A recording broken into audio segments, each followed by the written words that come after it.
Hey, welcome friends. This is Cindy Silva. I'm here with my friend Josephine Lang. Hi, Josephine. Hi. So fun to be with you again. Really wonderful to be with you. Yeah, Josephine is a dear friend, and we've done some lots of playing together on the beach, and also been in business together with our um, mutual interest in intuition. And Josephine's website is Step Into Magic, and I'll share a little bit more about that later. But today we're going to step into the magic of dreams. And when I think of dreams, I think of Josephine, and I've been wanting to have a conversation about dreams. And so I reached out and got a big yes, and I'm so happy. Thank you. You're welcome. It's my pleasure. Yeah, Josephine taught me this wonderful spiritual agreement, and we've started every one of our conversations with this, and I'd love for you to share it with our listeners. Yes. Josephine, whenever you're ready. All right. So this is an agreement that I like to ask everyone to make. It's a beautiful way to start time together. And it was a gift to me from my friend and mentor, Jana Massey, who was a wonderful woman and a great influence in my life. And it goes like this, and please make this agreement with me if you will. Together, we acknowledge that everything that we think, that we say, and that we do at this time will be of the highest good. And together we ask for truth, the understanding of that truth, and the wisdom to use it in our lives. Can you agree? I agree. I can. Thank you. I do. I do. Yay! Thank you for that. Sure. Yeah, thank you for reminding me of this. I really always appreciated that. And we've sat down at your kitchen table and wrote some of our own kind of agreements too, Yeah. based on personal experiences that we were going through. It was so much fun. It's a good idea. You know, it sets the intention, and whatever our intention is, if we give it our attention, which we do when we have a sort of an understanding or a sharing that we involve ourselves in, like an agreement, then we really do manifest along those lines. Yeah.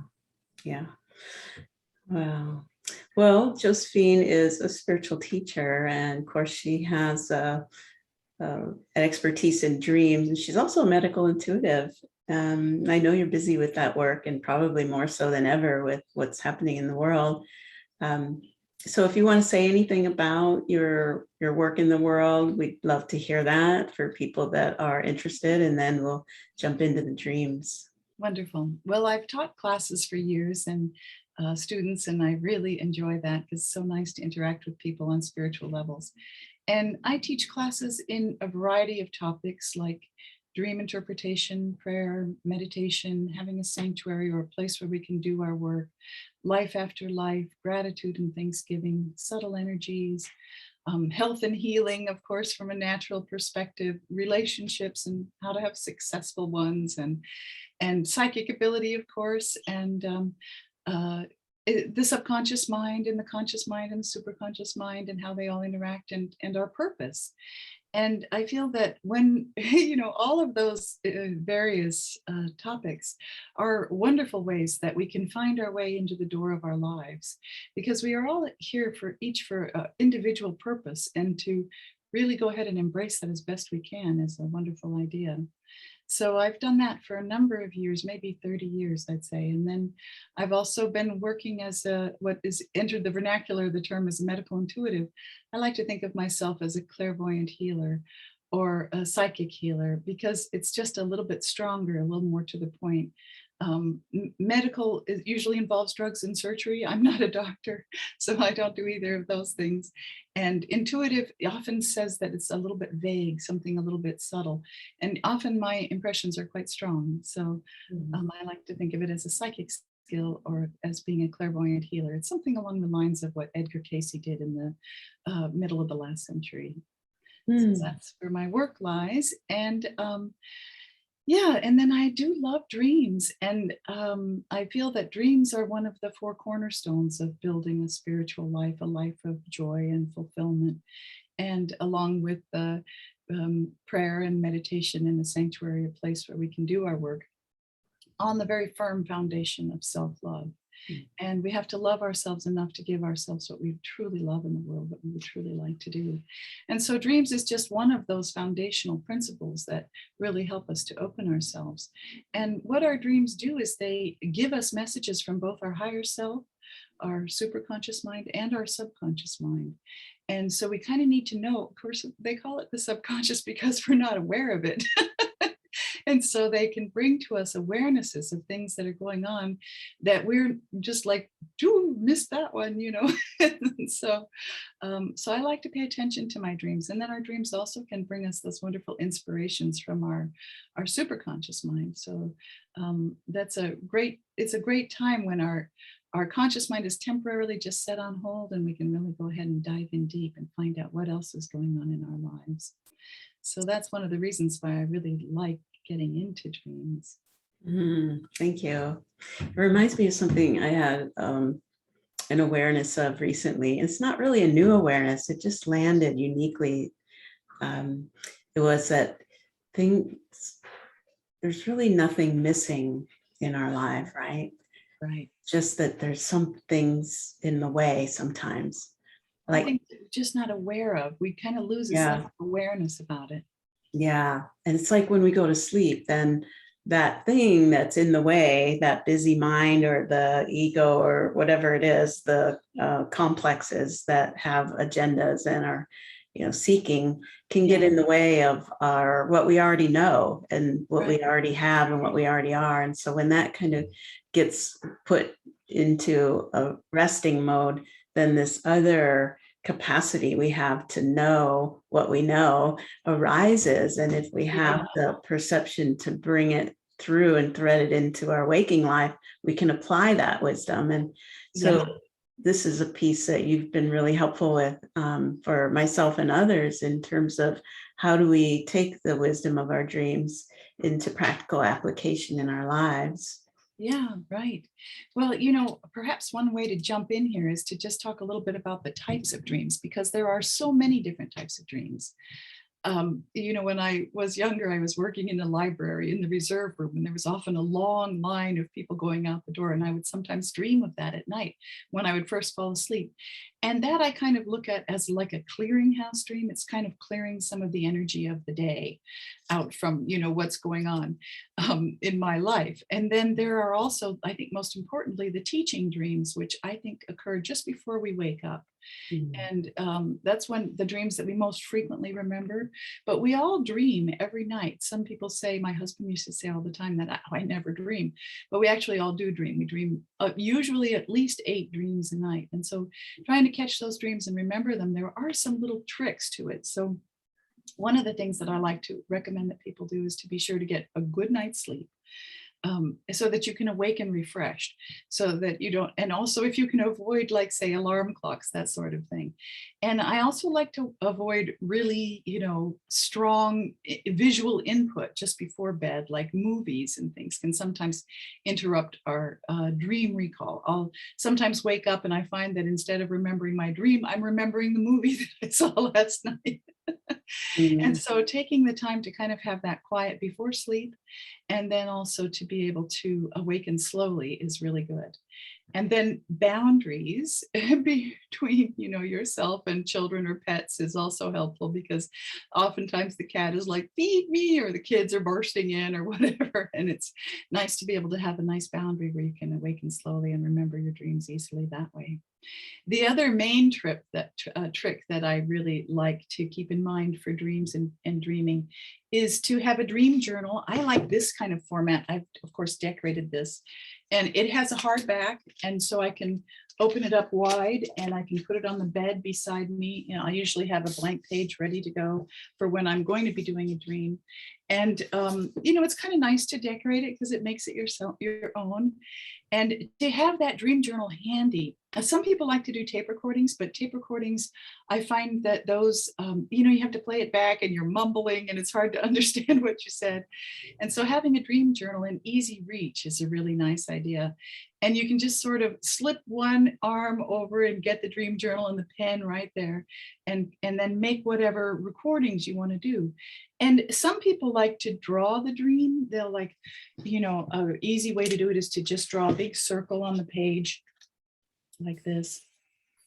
And then you put the events of the dream in there. So like here I was doing this little thing, and then I moved over here and I got into a car and I drove down a road, and then there I met my dad or something. And it doesn't really matter what the drawing looks like. What matters is that you get something down that will help to trigger your memory. Mhm. And that is a great way for people who are artistically inclined. And you'll find that as you're getting the dream out on paper, you can catch meanings that are deeper. You'll get this like aha feeling, which is really great. So once you get the basics of the dream recorded, and another really great tip is to not move any large motor muscles like your leg or something, because that somehow, the dreams are just so vaporous, they can just escape and float away in a second, because as soon as we engage our conscious mind, we've let go of that part, that dreaming part of ourself a little bit. And so to keep the rest of the body quiet, or if you have moved, because a lot of times when I first wake up, I'll stretch, and if I can just get back into the same position that I was in and lay quietly and just allow myself a few moments to just sort of sink in and try to remember, I often will remember the dreams. And then you go ahead and write them down. And I like to title dreams. I think that that's very helpful. Like the one dream that I had last night, I would title that one probably Little Michael Jackson Dancer. And I can't wait to hear it. and then the next thing I like to do is, after getting the basics of the dream down of what happened and where we went and what we did, I also like to try to think of the feeling that I had. So the feeling that I had with this dream was that there was a lot of potential, that this little kid in my dream, who I was going to work on a dance routine with some friends of mine that I frequently dance with, but instead he came over from across the street and he was like, I want to try some dancing. And we had this little video that we set up, and on the back patio on the deck, and then he was doing the moves. He was doing them really well. I thought, wow, that's great. And so when I woke up, I had that feeling of, gosh, there is a lot of potential here, and potential from an unexpected source. Get across the street. So that kind of gives me some tips as to what my dream might be talking about a little bit. So, and then another great dream tool, I love this book by this author, Betty Bethard, The Dream Book. Bethards. And this is basically just like a dictionary, everything from, bar stools to universes. It's all there. And she's got a little paragraph on everything. And you can kind of go through the elements of the dream and jot those down. And pretty soon you start to get that kind of aha feeling. And to me, that's when I've caught the dream, is when I get that aha. And there are other methods too, like just free association. Like if you think of, let's say, an element in the dream was a lock. So then you think, okay, so lock. So, well, you could think of lox and sour cream and, on a bagel, or you could think of a lock in a canal going down the river, or you could think of a lock like a lock on a gate. And, which lock it is because it's your dream. And so you would know which one it is. And so there's another feeling and a concept in dream interpretation that I do really align with, which is that only the dreamer can tell the meaning of the dream. Only the dreamer can tease out the meaning. And so that's why I try to teach methods for dream interpretation. Another great method is a group dream, where you all sit around together and you share a dream. Each person shares a dream that they have. And then together you pick which dream you want to work on. So maybe you've heard 5 or 6 different dreams, and you all think, I like the dream with the rowboat going across the lake. Okay, so then we'll all talk. And so then we say back to the dreamer the dream that they told us. And we say it in the way that we heard it and we remember it. So we might have some slightly different colors or some slightly different events that have happened in the dream, because it's our interpretation. And then we can borrow that dream And then we can say, what this dream means to me is such and so. And you're not telling the dreamer, the original dreamer, what it means to them. You're saying what that dream means to you. So that's a nice thing too. We can also borrow dreams if we don't happen to be an avid dreamer. Hmm. Yeah. Beautiful. I've never Yeah. heard that. I've never heard that group one. Oh, it's a wonderful way to interpret dreams, and it's really fun too. Haven't done that yet. I'd like to do that with you. Next Yeah. time you do it, let me know. Okay. Thank you for all that. It reminds me of something I did recently. I can't remember. I'll have to go back and read a newsletter I wrote about it, but I remember the symbolism of a house with many rooms, right? And you discover a new room, and it's like discovering a new, because there was something that was wanting to be known and it was really hard to get at. And so I thought, I really need to have a dream. And so instead of waiting for the dream to come to show me this new room, I realized I have a room in my house physically Perfect. that I never occupy, that's just empty. It's a guest room. So I occupied it for a month, a full Great moon idea. cycle, and I slept in my own aura. So, which is unusual because I've, been sleeping with my husband for all these years, 38 years. So I haven't had, my own kind of dream world for any length of time. Yeah. So I did, and I did have more recall. Yeah. And it was that dream just before waking. Yeah. That consistently, after about 14 days, was just almost like each day there was a piece, and then the next day there was another piece and another, and then this thing that I had been after, or I wasn't after it, I was really trying to remove anything that was in the way of it revealing itself, came in. And it's just been really more wholeness, more what do I want to say, more presence, less distraction in my life, and just more yeses in this direction of hosting conversations again. Because as you know, for many years I did this, and then I took a long break. Yeah. And, this is what wanted to come back. Oh, that's so great, Cindy. How wonderful. Yeah. Yeah. And I Making think room. Yeah, using that word room. I was supposed to make room for this. Right. And well, I think that's really the purpose of our dreams, is that they kind of bring up for us whatever it is that we are missing. And if we can just sort of pull apart what's blocking that understanding, then we can move ahead with it in a good way and really meet our dreams, the dreams of our lives, our goals and dreams. Yeah, that's wonderful. And I think that sometimes too, we do have big dreams, dreams that are kind of like life guides that come through. I've had a number of them that were just where I just woke up just astounded. And sometimes those dreams are not too difficult to recall. I mean, you just are like, whoa, I dreamed this last night, Big dream. Big dream. Yeah. And they can really stick with you for a long time. And they kind of are life guides, kind of like overall life guides. But, we do have all types of dreams. We have, like I mentioned, clearinghouse dreams. And then there's also disembodied voice dreams, sometimes especially common for writers, where like I'll hear somebody call my name, like Josephine, in the middle of the night, and I'll wake up and I'll know the certain thing about that. Like maybe it was my dad's voice, or maybe it was a friend's voice or something. And then my mom was a premonition dreamer. So she would dream things that would save our lives, actually, as kids. She just would suddenly come out with a proclamation, and it was like, whoa, okay, and since we knew she was a premonition dreamer, and that it could be very effective for keeping us alive, we listened and really paid attention. And then there are group dreams too, like not only the type of dream recall or dream interpretation, like a group sharing of a dream, but actual group dreams. There was a very famous one that took place with, I think it was a group of Amish women who were sewing together, and then they started dreaming together, and they started sharing their dreams, and they were like, you dreamed that too? Oh my God. And they were dreaming that they had become bakers in the city of Chicago in Illinois. And one day they just ran away and they were all excellent bakers, Amish women. They ran away and started a bakery that I can't remember the name of it now, but I believe it's still in business to this day. Of course, all the original founders have probably long since come and gone.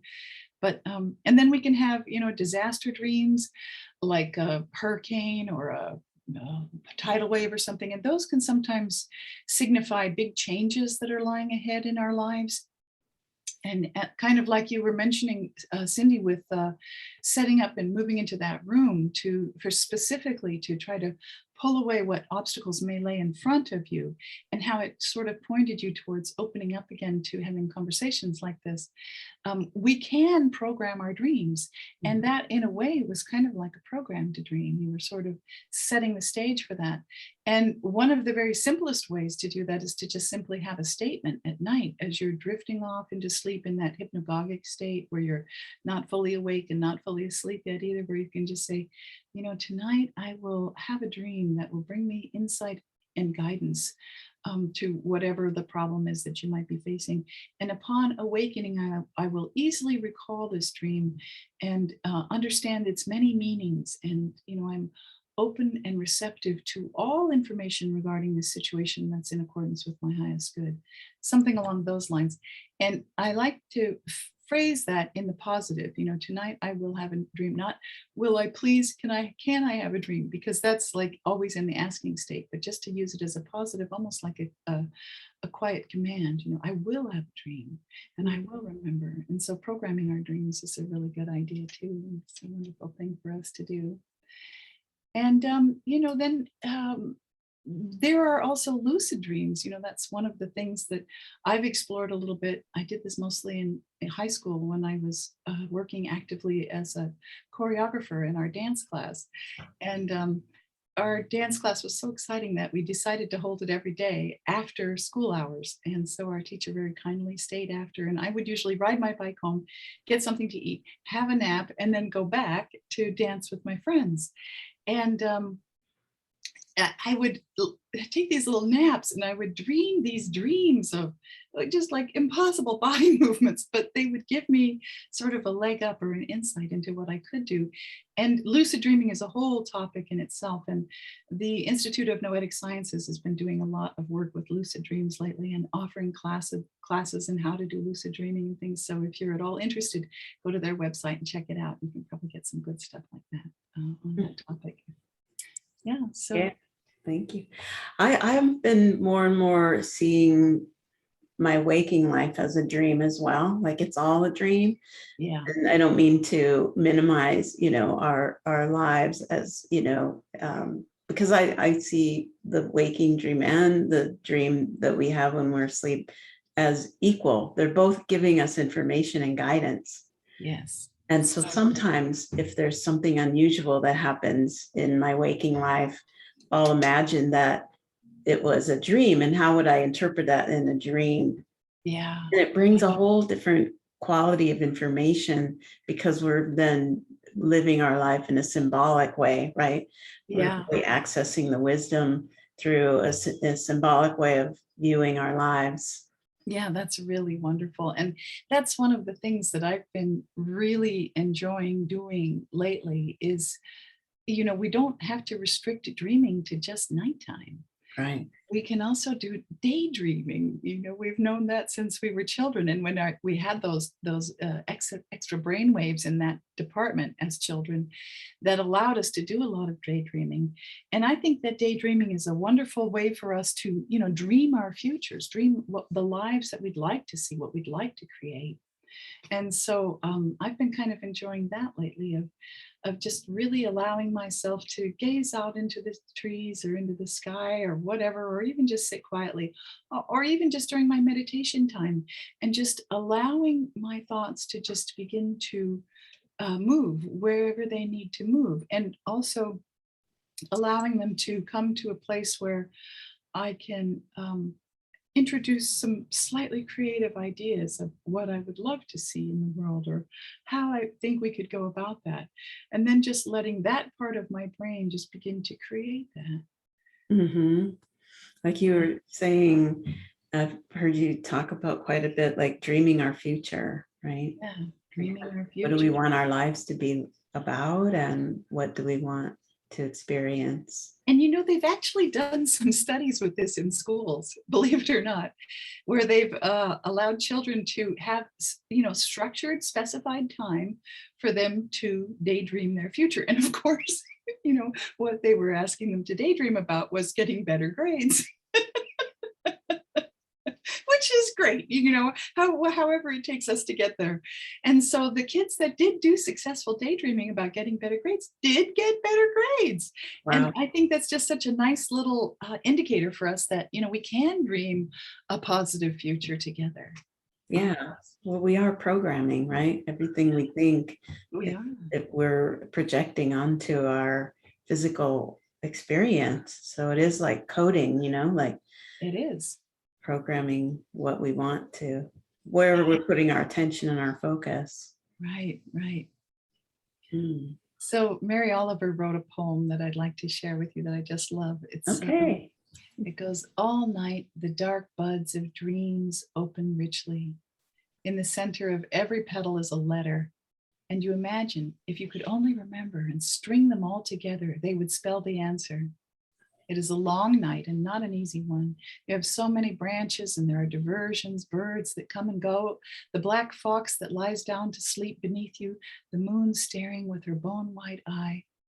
Finally, you've spent all the energy you can and you drag from the ground the muddy skirts of your roots and leap awake with 2 or 3 syllables like water in your mouth and a sense of loss, a memory, not yet of a word, certainly not yet the answer, only how it feels. When deep in the tree, all the locks click open and the fire surges through the wood and the blossoms blossom. Mm. Beautiful. That's Isn't that nice? And yeah. I love that poem because it just really says to me so much about how dreams come and how they are. And even in, like I've been experiencing now, these waking dreams, you can't really hold on to too much control. You can kind of put a little bit of a nugget out there of where you'd like to head and how you'd like to get there. But as is the case with daydreams, you can just let them kind of flow and morph their way toward that end if you can, like the blossoms blossoming. Yeah, it's like putting a puzzle together. You're getting It is. It's like, it's not a linear, it's kind of an abstract process of you get a piece here and a piece there. And there's no real logic to how they go together, but there's an intuitive sense of what each piece, how it fits to the whole. Yeah. And to see that bigger picture, like my experience of every morning, there was a piece, but it wasn't necessarily linear. There was just a piece and then more pieces. And then eventually I could see the whole picture, like getting a 1,000-piece puzzle and then having the cover of the box to see how, what the actual image is, but just finding, and then eventually the image comes into life. Yeah, that's wonderful. That's a great analogy. And it's such a great feeling when you're doing a puzzle like that. And you know how it goes, where I know you and Frank do puzzles. We love them. Yeah. And so sometimes it's like, it'll be a long time before you find a piece that fits, and that satisfaction of putting that piece in and it clicks and it's like, and then that feeling tends to kind of echo out. And then you get another one and you get this roll, you're on this roll, and then there's this lull and you can't, there's not one for a while. It's kind of like that for me with these dreams as they come. There's pieces that come in sequence, not really linear, but a bundle. Yeah. And then there'll be a while where I don't have big dreams or dreams that have any sort of guidance. And then there'll be a time where there's a lot of them at once, like clusters. Yeah, it's a great analogy. And I think also too, that part where you were just talking about, like with a puzzle when you're searching. There's a kind of a dreamy feeling to it. It's like you don't really know exactly where you're going, but you're kind of scanning through the consciousness to kind of find, okay, where is it? What is it? And it's that asking place, when we are not knowing, when we're in the place of asking, where we're like, that's so often where we find the nuggets of our consciousness that really help us to move forward. Yeah. And information is state bound. So we have to enter the proper state to sort of match that piece, right? That puzzle piece. We can't be, in a high frequency beta state where our mind is really busy if the piece of information that's wanting to be known is in this lower theta or delta wave. Right. So we have to be able to scale those waves and travel, right? Be a good surfer of those mental waves in order to, line up and resonate with the information that's wanting to be known. So true. Sometimes we feel information like pressure. That's how I feel it. Like there's a mental pressure, or the pressure of confusion and doubt is always a signal to me that something's wanting to be known, but my perception isn't allowing it. Yeah. So I try to find ways to shift my perception to allow that. Right. And, of course, our thoughts are so important. I mean, when we have a thought like, I don't know, versus, I wonder what will come, Yeah. The I don't know kind of sort of sets it up like, okay, so I'll never know, as opposed to the, I'm looking. Yeah. Or I'm listening. That's kind of, those are some doors in. Yeah. Another way I think is helpful is to know that you are that information, like you are the source of that information. So it's like, oh, there's an aspect of me wanting to give me this information, but I have to, kind of locate that aspect. I have to meet it halfway. I can't just expect it to come find me, right? It's like an invitation. Kind of like hide and seek, right? Like how the universe plays hide and seek. It reveals itself and then it hides itself. Yeah. Kind of. I love that Rumi quote. Everything in the universe is within. Ask all of yourself. Oh, I love that too. Yeah, it's so good, isn't it? It's all there. And then the Buddha, do nothing. Time is too precious to waste. Wonderful. Those are some real keys to the doors that we're talking about, the doors of consciousness and the doors and the rooms. Remember Rumi's guest house poem? Oh, yeah. Oh, yeah. That was an invitation. Yeah. And then there's that wonderful Beatles song that I'd like to share with you because I just think it's so great. And it's, all right. Let's have you sing it. I'm only sleeping. Okay. When I wake up early in the morning, lift my head, I'm still yawning when I'm in the middle of a dream. Stay in bed, float upstream, please don't wake me, no, don't shake me, leave me where I am, I'm only sleeping. Everybody seems to think I'm lazy. I don't mind, I think they're crazy, running everywhere at such a speed. Till they find there's no need, please don't spoil my day, I'm miles away, and after all, I'm only sleeping.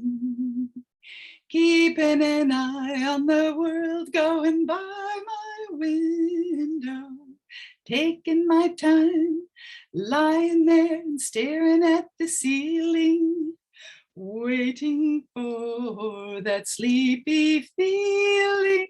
Please don't spoil my day, I'm miles away, and after all, I'm only sleeping.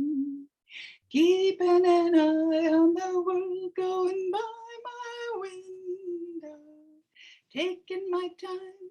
When I wake up early in the morning, lift my head, I'm still yawning when I'm in the middle of a dream.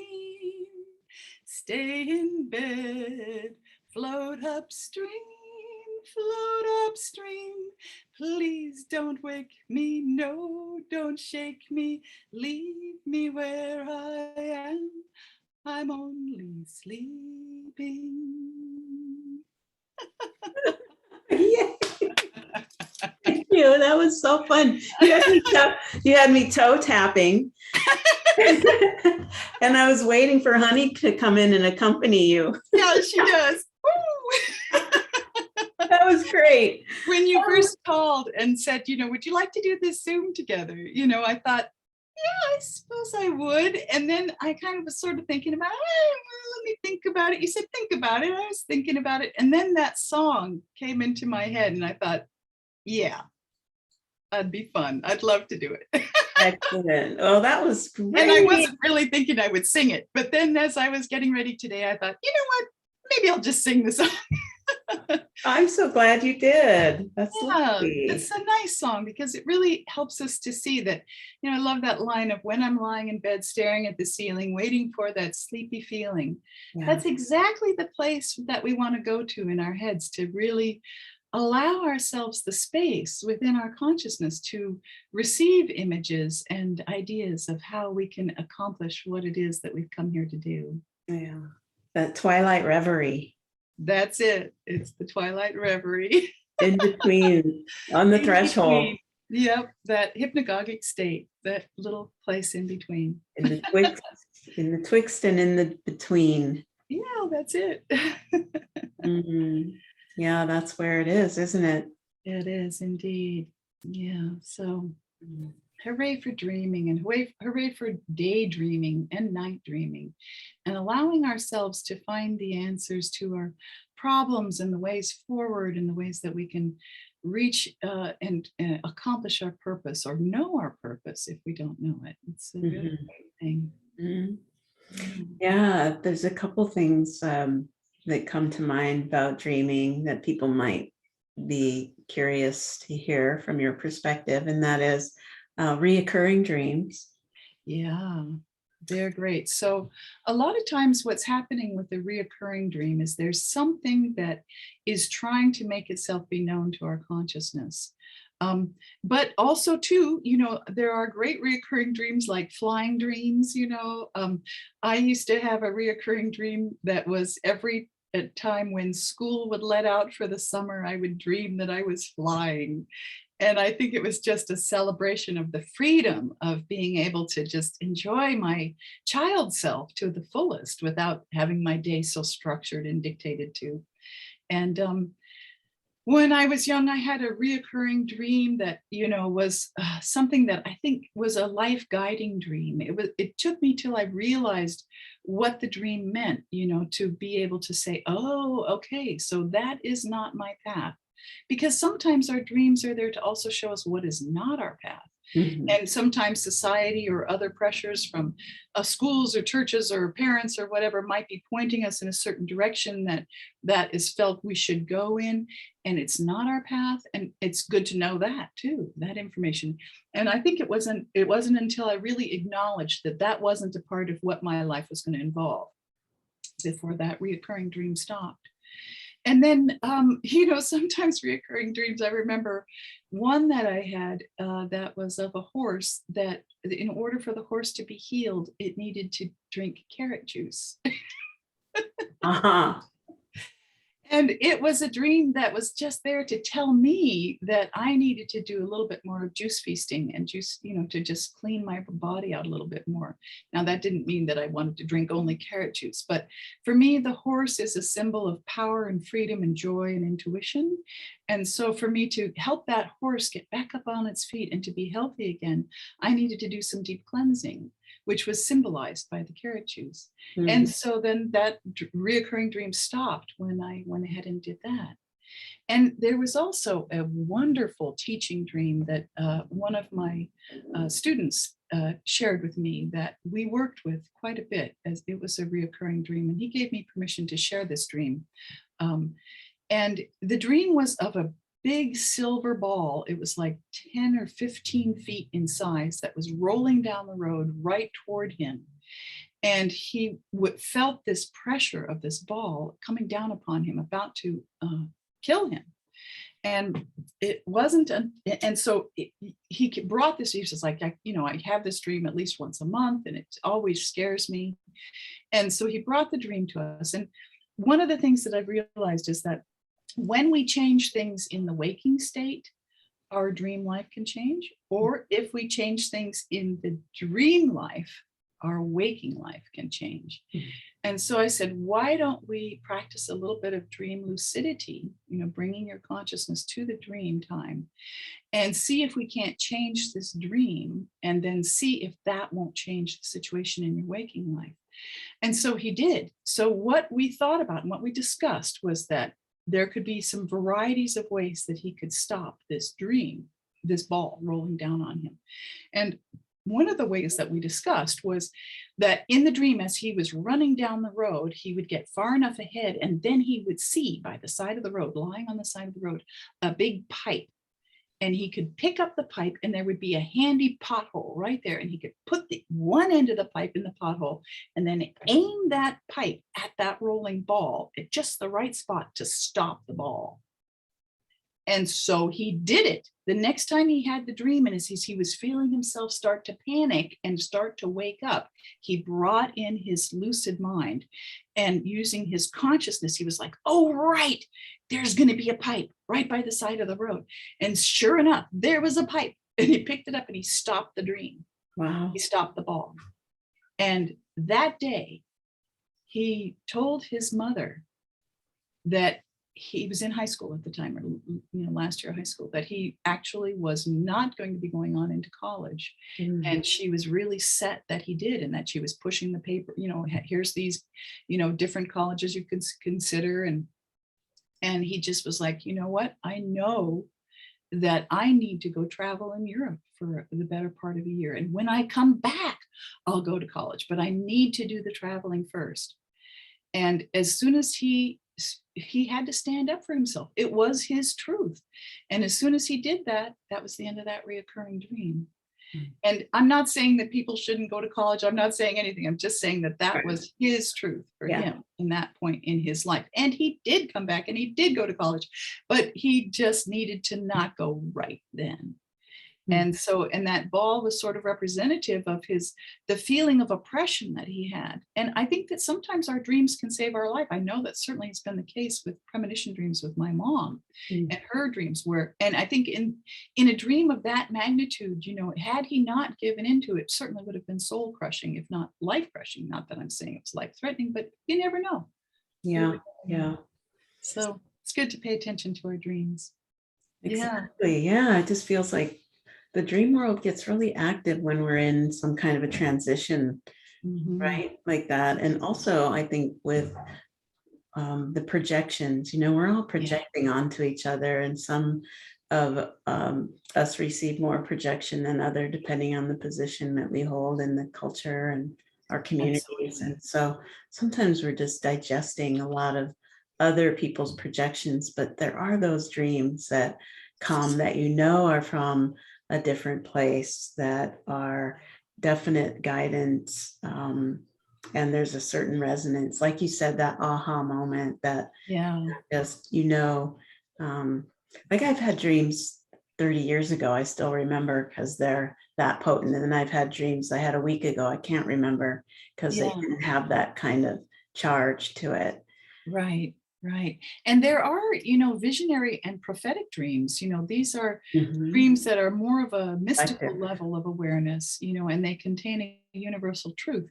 And I have engaged in dream groups for many years, and I really like them. And it's nice when the dream group is about 4 or 5 people rather than say 10. Mhm. Because that way you have time in 2 hour segment of time to really go through where everybody has a chance to sort of express or talk about their dream. And in one of the dream groups that I've been in, one of the members was a regular prophetic dreamer. And she had these, dreams that were full of sacred geometry and symbols that were just like, really incredible, like going through one symbol to find yourself in another symbol, in another symbol. And they were dreams that were much more along the lines of universal consciousness. Mhm. And I do feel that each and every dream can be interpreted in that way. We can either interpret them for ourselves, or we can interpret them for the group of people that we're most familiar with, or we can interpret it on a large scale, like a universal scale. And so we can interpret dreams in different ways. And so she would interpret her, what I would call more prophetic or visionary dreams, also on a personal level. But we couldn't help ourselves but reaching to see the interpretation for a global level Sure. or a universal level. And then I also find that dreams do definitely have a beginning, a middle, and an end, so you can kind of set the stage. Like some dreams, you might dream that, you're in period clothing, and so maybe this is talking about a certain type or a certain place in your life, or maybe you're dreaming that you're at the family home that you grew up in, so this might be appropriate, this dream, that's sort of an indication, like the first chapter of a book, is this a mystery or is this a romance, or, you can kind of set the stage and see where you're at. And then in the middle of the dream, you kind of get some ideas as to what the action is, what the topic is about, so and maybe the topic is about something that you learned in childhood that you're coming up for reevaluation. And so now that you're in your 30s or 40s or whatever, you might want to think about that, belief system that you had from then, and if that's going to shift or change. And then there's the resolution to the dream. And that often lets us know, okay, so this is a way we could head with this direction, or this with this dream idea, or this understanding. Or maybe the resolution is a little open-ended, like the puzzle piece that you were talking about that we're searching for. Sometimes dreams do leave us with a sort of an open-ended ending, like, well, I'm not so sure what's going to happen here. Like my dream this morning with the young boy from across the street. The dream ended with him going back across the street because it was time for him to go home for dinner or whatever. And me thinking, well, I'm going to talk to my dancing women friends to see if we want to introduce this young boy into this performance that we were thinking of planning. And so it was open-ended. I would have to consult with the women to see what they thought. And yeah, the kid was amazing. He was a great dancer. And so maybe they would like to, but but it's a women's group. So I don't know, So, Yeah. so for me, for that dream, what that is sort of saying to me is, if I think about the characters in the dream and the events that happen, and I just allow myself to mull it over a little bit, the other thing that I really like to do with a dream is to bring it into the context of my life. So what is happening right now in Josephine's conscious awareness of her life, So there, of course, there's decisions that I'm making, there's things that I'm working on, stuff that I'm doing. And so then I think, well, this is a young masculine energy, and he's very talented. And so for me, my life is very yin, right? I spend a lot of time in the dream world and in prayer and in sanctuary and all of that, looking within, So this is something coming from outside. This would be a more external. This would be like me doing a talk like a Zoom, or something like that, or just being out in the world a little bit more, because that's a little more of the masculine yang energy, putting forth and giving out information. And so the question is does my, group of interior females who are creative and artistic and quiet and dreamers, are they willing to and open to allow a little more masculine presence in the world? And of course, today the answer is yes. Little puer.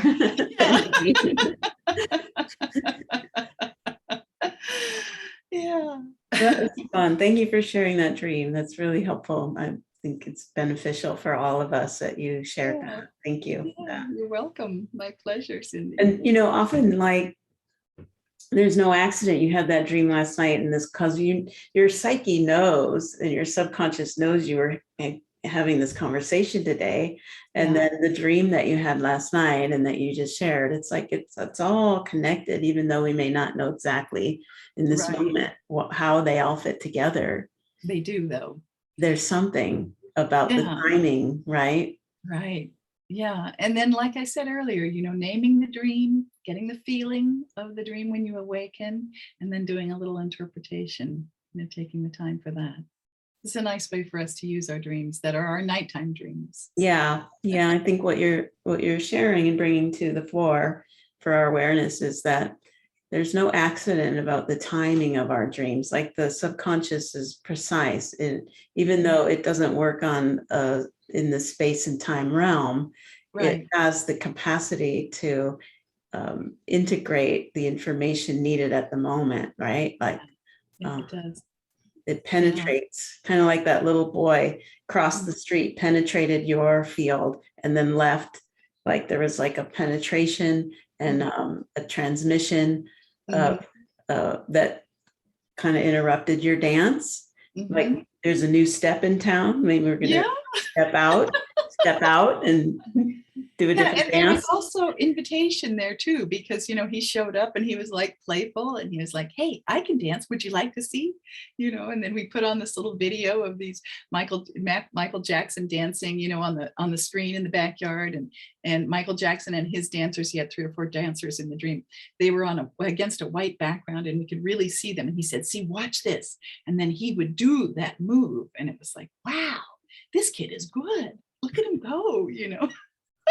It's so great because it's like he's famous for the moonwalk, and the moon is rising like right now. Oh, I love that. And I can see it. And I was thinking of it as I'm watching it rise. I keep thinking of you because you and I are very attuned to the cycles of the moon. And there's this, the mind can do all kinds of things and make up whatever it makes up. But I just love this kind of moonwalk talk that we're having here about dreams. Wonderful. Yay. Yeah. Well, thank you so much for your time today. And just My pleasure. so I haven't seen your face in so long. It's just beautiful. Oh, You I look know. radiant and I can hardly wait till we swim together again. I know. The water's cold, but it didn't stop us before. Hasn't stopped me yet. I'm still Yeah. still love to go in the water. Yeah. All right. Yeah. Well, thank you all for listening. Josephine is here on the Central Coast in California in San Luis Obispo, and her website is stepintomagic.com. And before we let you go, would you like to say a little bit about why you chose Step Into Magic as your... Yes, the reason why I did that is because, oh gosh, some probably 30, 40 years ago, I was looking at the world situation, and it seemed so, calamitous at times. And I thought, what we need here is a little magic. We need to step into a little bit of magic. And I thought, well, how can I do that? Well, one of the ways is that certainly through our psychic ability and through opening ourselves to other dimensions, and through prayer and through dream time and through sanctuary and through, finding our purpose and expressing the truth of ourselves and really stepping into the blessing of our lives. And so, there's that one saying that I think was Margaret Mead. She said, "Never doubt that a small group of people can change the world. Indeed, it's the only thing that ever has." Oh, And so I just thought, let me just go ahead and become as human as I possibly can and let go of as many addictions and whatever else is, and just really embrace the truth of me and see if I can't do something to help the world that way, to be here to help in whatever way is mine best to do. And so that was, of course requires listening to what my role is, and thus all those other things that I have embraced for the last 40 years, and now teach and share and embody as best I can. lovely. Well, thank you. You do it so beautifully. Thank you, Cindy. And So natural. It's so right back at you, girl. It's always fun. It's fun to hold Always fun. space with you. Yay. All right. Well, I'll be in touch. Okay, sounds Thank great. you for Love saying you. yes. Love you. Bye-bye, everyone. Bye to all. Yeah. I see you. Thank you. Thanks for tuning in, you. everyone.